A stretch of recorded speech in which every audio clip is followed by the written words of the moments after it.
Halo guys, assalamualaikum.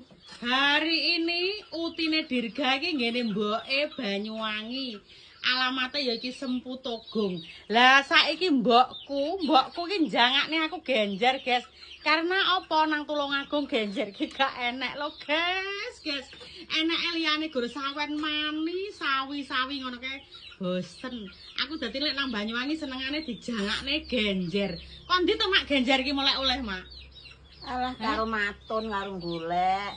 Lah ya iki lho Besti, krungu apa ora iki lho mbokku. Umure iki wis pira Mak umurmu, Mak?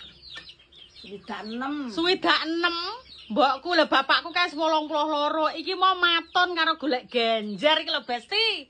Iki lho, genjer iki ngene iki karemanku, senenganku ya genjer. Ingat masa kecil pas kurang mangan, kurang wareg biyen kae lho. Lah saiki aku pengen jangan genjer.